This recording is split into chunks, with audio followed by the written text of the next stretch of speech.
Isa sa mga lugar dito sa Bulacan kung saan madalas binabaha dahil na rin sa high tide. Ito ay nasa mababang lugar. Malaking bahagi ng Hagonoy ay nasa mababang elevation at malapit sa antas ng dagat.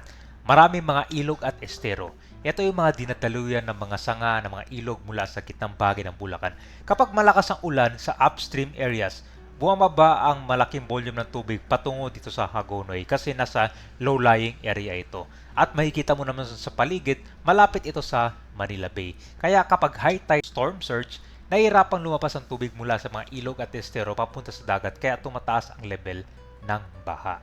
So, puntahan natin ngayon itong dulo. So, transport pala dito ay maliban sa tricycle ay meron na ring bangka simula dito sa dulo. Ito po yung Barangay San Pascual papunta sa Kabayanan.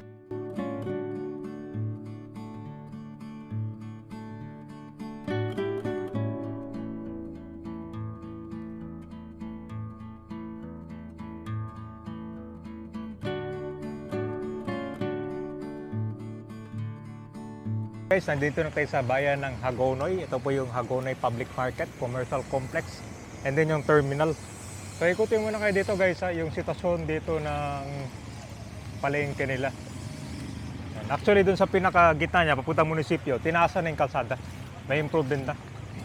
So ito na lang mga sa ilang lugar dito. Tulad nito market, hindi naman ganun kataas. Pero dahil siguro hindi pa tuloy-tuloy yung kanila, yung bagyo. Dito naman tayo. Guys, maganda na rin yung palengke nila, no? Mataas na rin, no?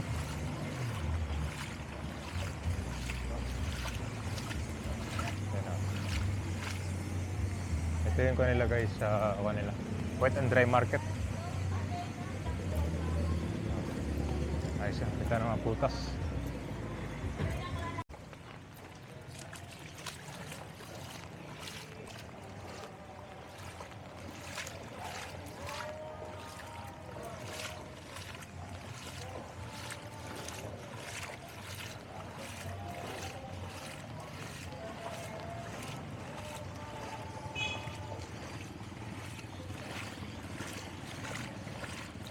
Tindahan, hindi pala karamihan dito guys.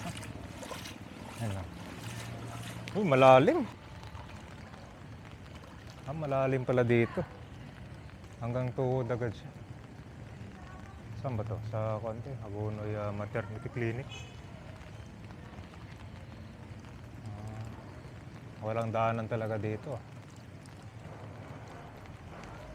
Tubog ka dito guys pag dumaan yung kanya. Kaya natin dumaan sa bangketa. Ano? Tira mo kami, kapag pumunta pa tayo sa gitna dyan, kung na, lampas sa tiyan na. Lulubog na tayo. Dito. Medyo mababa siya dito po. Marami walang kailangan taasan talaga dito. No? Sa dating bangko, sirado na ngayon.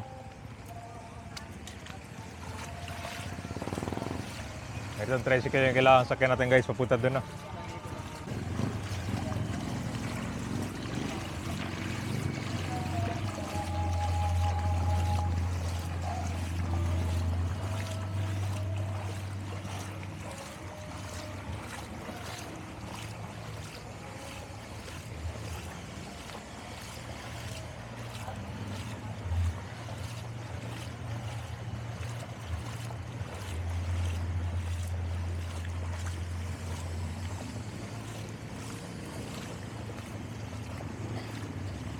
Dito naman sa Minimart.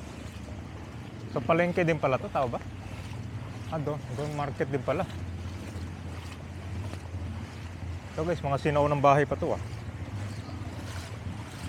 From concert January to December, may calendar kayo dito sa high tide. January hanggang September, umaga hapon yung tubig. Pagka mga bare month na, gabi na yun. Gabi. Gabi naman yung tubig nun. Sa umaga walang tubig, sa gabi naman yung tubig. Okay, so Sa gabi lumalaki. January hanggang kan talaga po. So, Pagka bare month na. so meron silang calendar dito para sa high tide na yon. So bukod pa yung concert pag may bagyo. Bukod pa yun. Kung halimbawa, sir, malaki tubig nga ang kalendaryo ngayon. Tapos May bagyo. Mas madadagdagan yung tubig, mas malalim. Pero Malalim. kapag buwan naman ng walang tubig pag may bagyo, nagkakaroon ng tubig pa rin. Ala, Wala sir. Wala naman. So pang high tide kasi kanyan eh. Maganda po din kahit pagka may bagyo. Pagka talaga low tide na, nawawala na. Dito lang sa ibang lugar na pagka may bagyo, malaking tubig, matagal kumati, di ba? Bago umupa, mga isang buwan bago umupa siya. Dito umupa kagad kasi sa bindagat. Kasi yung high tide ko naman yan eh. Kumbaga, depende yan sa Panahon. panahon at position ng earth na. Sige. Ito sir, wala na nakatira dito. Yun sir, meron. Santa Cruz to no? Dito lang. Matagal lang abandonado to. Grabe guys. Parang parang apat na beses na tinasan to. Oo, mga ganun. Apat na dito. Apat na beses na nga tinasan to guys. Sino may bahay dito oh. Parang ito pa yung gate niya oh. Tapos yan yung pinakapintuan niya. So, ha? Hanggang dito yung drainage niya, ang ginagawa. Ang drainage? Sabi yung drainage dati. Grabe pala no. Ganyan nga tindi guys. Ito may nakatira dito. Malamang kasi yung lote nito merong may-ari ito. Diba? Hindi na siguro mabili ito no. Walang bibili rin yan. Malambak lang, naubos din yan. Oo. Ito sir, palaisdaan.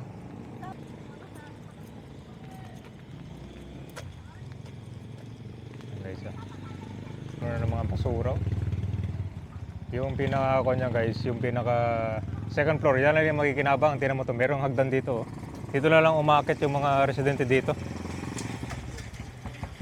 Tapos yan sila sa second floor, taas. Kasi ang mayari ito kabayan, kailangan mong taasan to.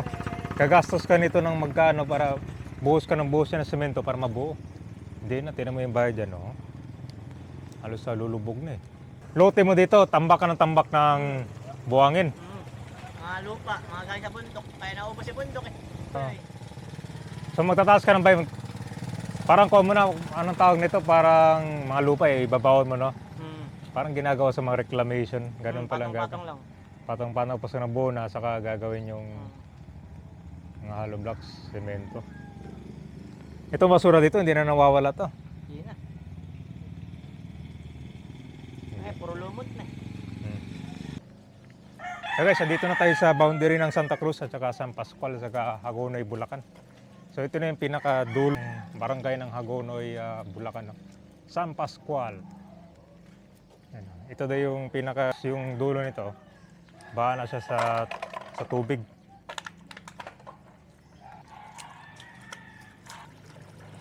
Hanggang tuhod, no? Dito may schedule yan sila sa mga level ng mga tubig. May kalendaryo sila dito eh. Kumbaga may buwan dito na sa umaga lang baha. Tapos sa gabi naman wala na. Ito pagsapit ng gabi guys, paaba na yung tubig dito. Kasi may parang rotation ng mga baba guys ba. Ito kasi ngayon na high tide. Mga gula guys, may mga sasakyan nga dito ng mga maliliit lang, mga 4 wheels.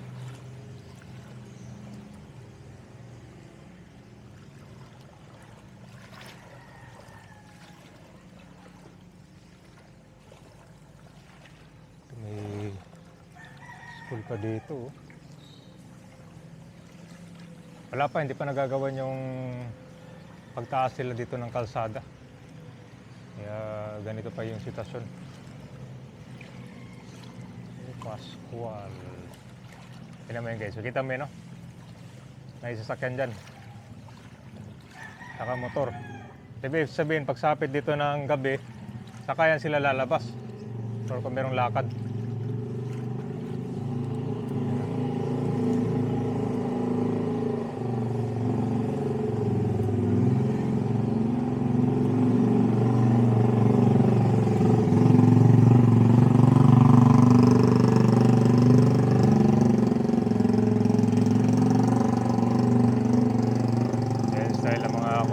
Bahay.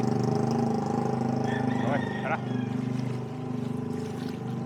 So itong napunta pa na natin guys, mababaw na pala to kasi dati daw lampas baywang to. Kanina daw lampas baywang guys. Medyo mababala yung nabutan natin. Nakakalakad pa.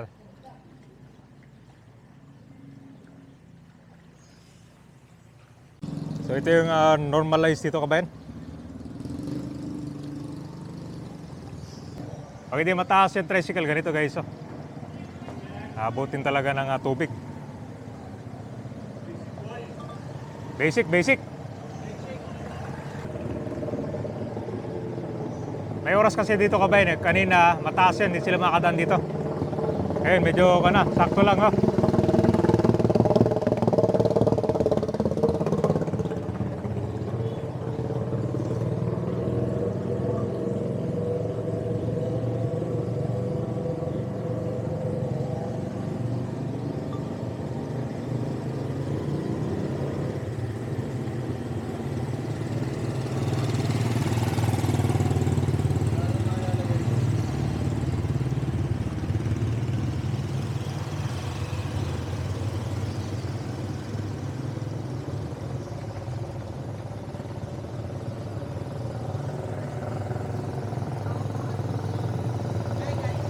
Hello.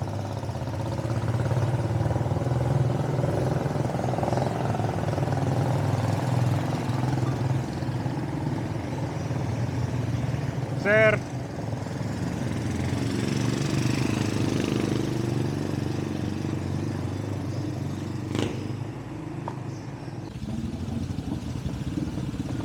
Okay.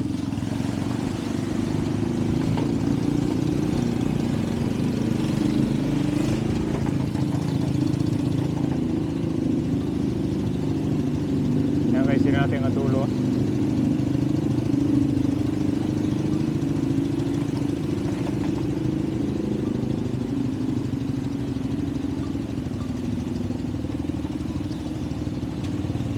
Hey! Ayan na. Wala mga to, checkpoint. Wala mga LTO.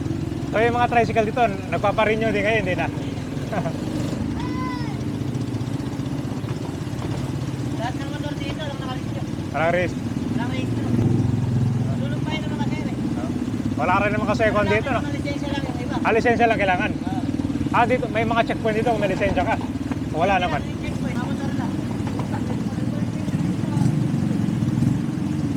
Halimbawa sir, sa 100% na tricycle driver, 80% lang meron driver's license. Yung 80% wala. Hindi rin naman kasi kailangan eh. Wala naman checkpoint eh. Tsaka yung mga kon dito, wala silang ticket-ticket dito. Pag lalabas ka ng highway, yun, di ba makalabas? Ano.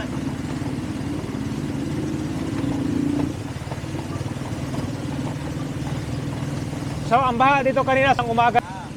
Ngayon, pagsapit ng gabi, wala na. Wala na.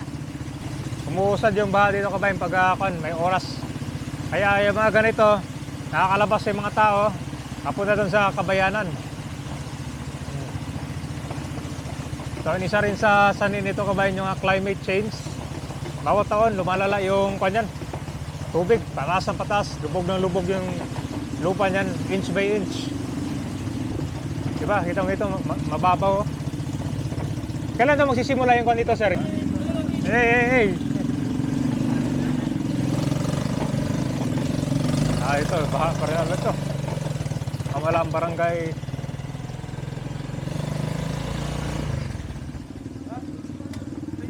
Okay. Cover mo ba yun? Ha? Hindi ko cover mo ba? Mag-upload mo. Ay, ikaw na, nakarekta na. May Oo. Para maganda yung kuha.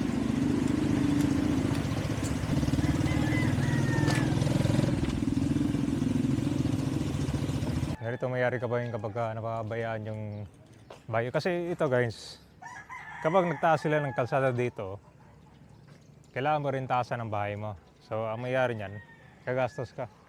So nangyari. Inabando na lang, wala na nakatira. I think mga ilang taon na rin natin ganyan guys. Tulad nito, ito ang diskarte naman itong bahay. Yung second floor niya, yan yung pinaka-flooring niya or yung pinaka-first floor. Yung kasi yung baba niya, yan yung magiging kwan niya, pinaka-foundation.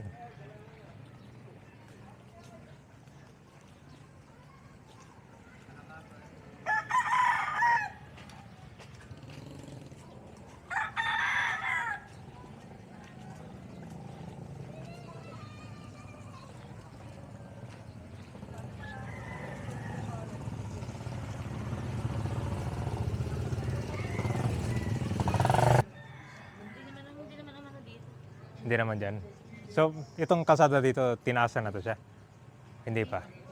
Kailan yung huling tinaasan ito?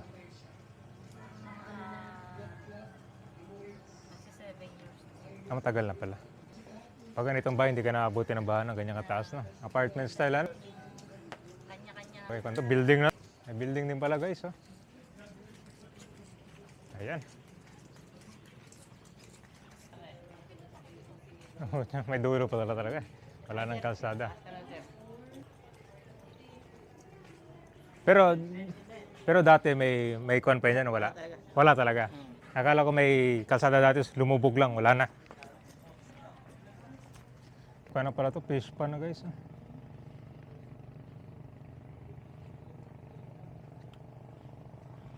So ito yung dulo ng San Pascual. Ano? 9. Ayan guys, narating natin pinakadulo pala nito. So dead end na to ng pinakakalsada niya, guys. Ah. Ayan, dito yung mga bahay na nakatayo nila, talagang building talaga hanggang, hanggang 3rd floor. Para hindi ka abuti ng bata. Kaya na sila ng bangka, kita mo yan, no? Bangka na yung mabilisan dito para makatawid para papuntang Makabayanan. Ito yung sa San Miguel ng Hagonoy, Bulacan. Kahit dito sa bungad pa lang, binabaha pa rin. Pero tinaasan na yung drainage ito, ang kasunod na lang ang kalsada. So ilang beses na rin tinaasan itong lugar na to, pero inaabutan pa rin ng baha. At yung mga bahay naman, may mga tinaasan na. Yung first floor, yun ay naging pinaka-flooring nila. Hanggang sa second floor nila, third floor, doon na lang sila lumilipat. Ito naman yung kabayanan ng Hagonoy, Bulacan. Tinaasan na rin itong kalsada. Mapapansin mo, mataas na siya ngayon. Kasi dito, kahit high tide lang, binabaha yan. Napapalibutan ng ilog. Marami talaga dito eh. Pag nagkaroon ng high tide, yung mga matataas na lugar, dito napupunta yung tubig. Kaya ang tendency, parang nagiging basin itong Hagonoy. Halos lahat ng barangay, binabaha siya.